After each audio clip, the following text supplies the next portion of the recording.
Aşağıdakı tərəzilərdə qırmızı 15 qram, mavi 25 qram topların kütlələri verilmişdir. Müxtəlif rəngli toplar bir-birinə qarışdırılmadan iki fərqli torbaya yığılır.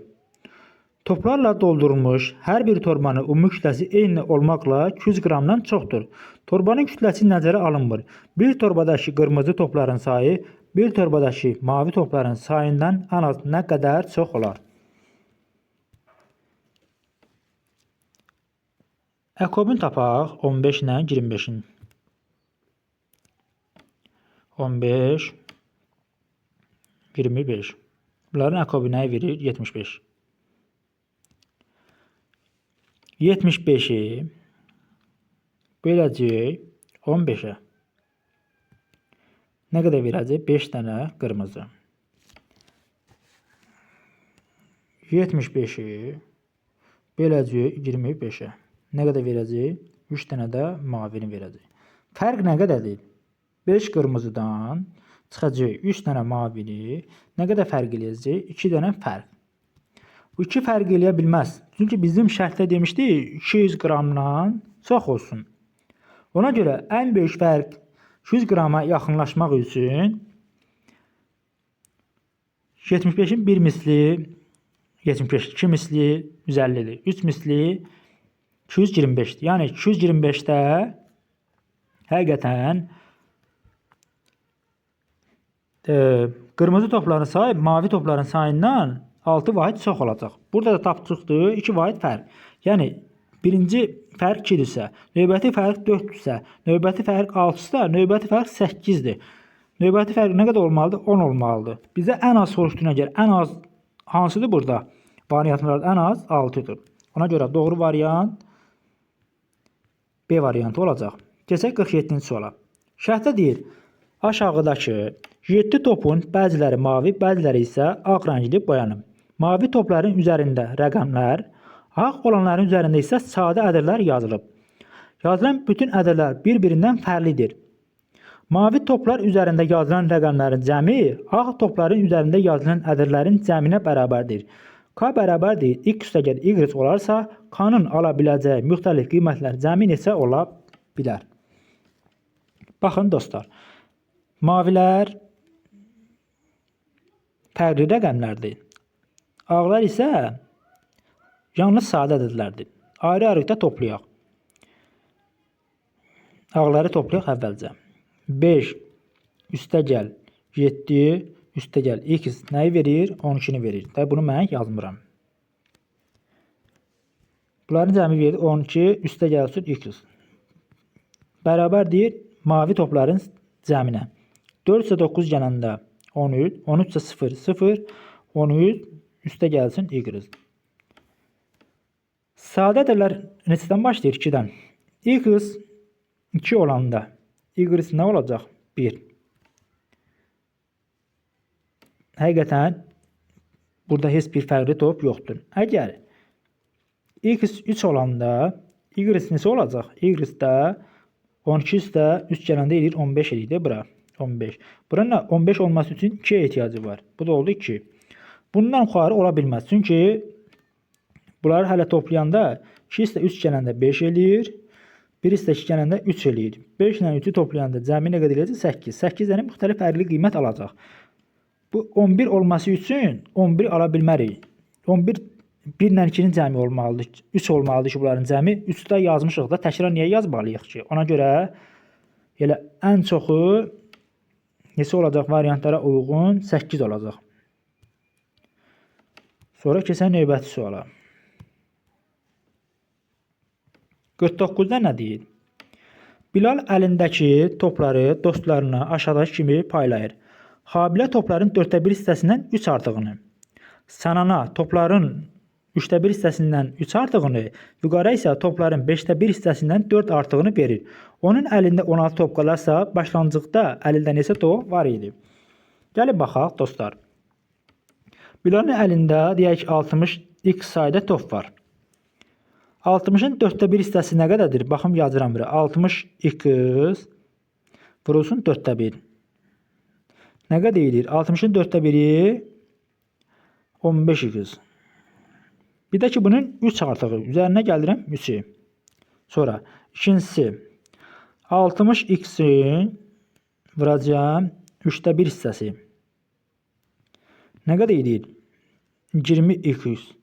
Bir də ki bunun 3 artığı. Üstə gəl 3. Yəni bunları götürüb verib də üçüncüsü nə olacaq? 60x-in 5'də 1 hissəsi vurulsun 5'də 1. Bərabərdir 12x. Üstə gəlsin. Bunu da neçə artığı? 4 artığı. Üstünə gəlsin 4. İndi baxın bu tərəfdəkiləri toplayırsınız. Bunları toplayanda cəmi 13 bu 15 idi. 15 də 20 gələndə 35, 35 də 12 gələndə 47x. Üstünə gəlsin 3 də 3, 6 də 4, 10. Yəni bu qədər hilal topları verib. İndi qalan topları nə qədərdir? Mən ümumi topdan verdiyi topları çıxsam nəyi verəcək? 16'nı verəcək. Yəni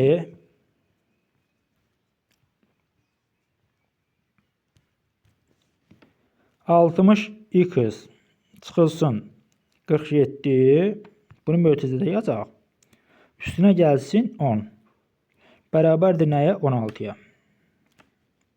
16'ya. 60x qalsın yerində. Çıxılsın 47x çıxılsın 10. Bərabərdir 16'ya. 60'dan 47 çıxanda 13x bərabərdir 16. Üstə gəl 10. Buradan 13x nəyə bərabərdir? 26'ya. X də bərabərdir 26 bölünsün 13. X nə oldu? X də bərabərdir 2'yə.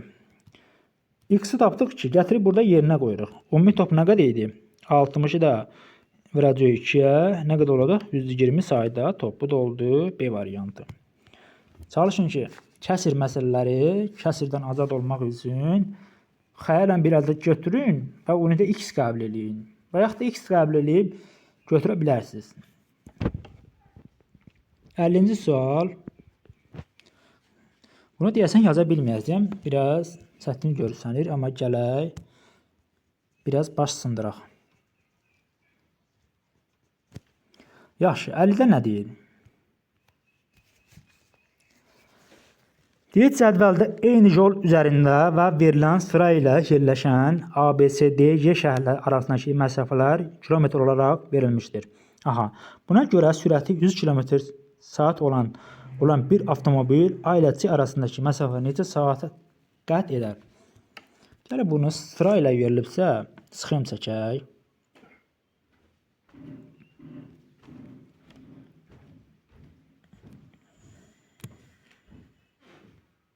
Bizim yolumuzdur.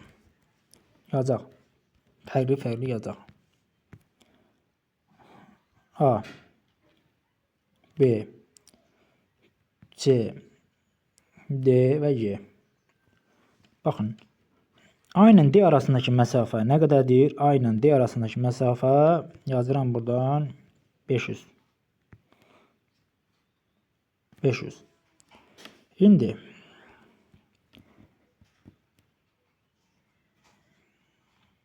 B ilə D arasındakı məsafə nə qədərdir? 350. Onda mən A ilə B-ni tapa bilərəm də. Yəni A ilə B-ni tapa bilərəm. 500-dən, daha doğrusu bu 550-dir, üzr istəyirəm. Mən görməmişəm deyə. 550-dir bu. Bunu qırmızı ilə yazım.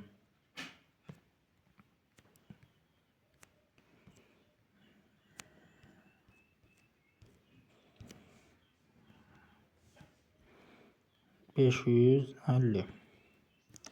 AB nə qədər olacaq? AB 550-dən çıxırıq 350-ni. Nə qədər olur? AB olur. Buradan yazıram AB 200.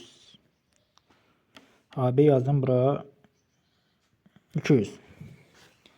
Sonra nə var burada?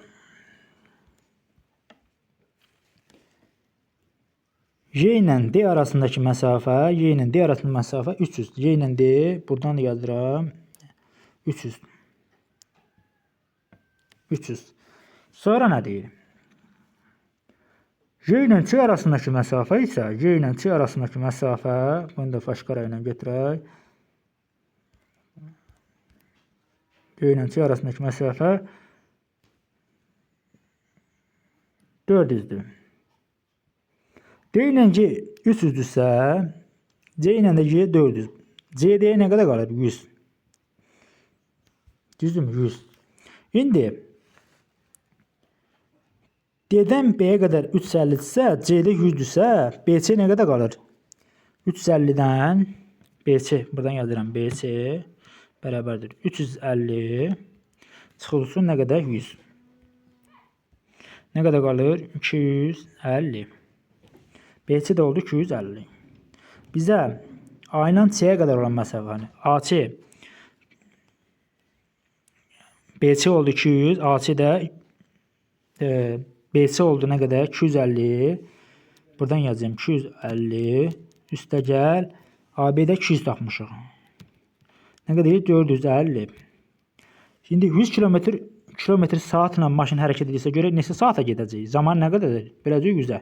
Bu da eləcək nə qədər? 4,5. Bu da oldu doğru variant.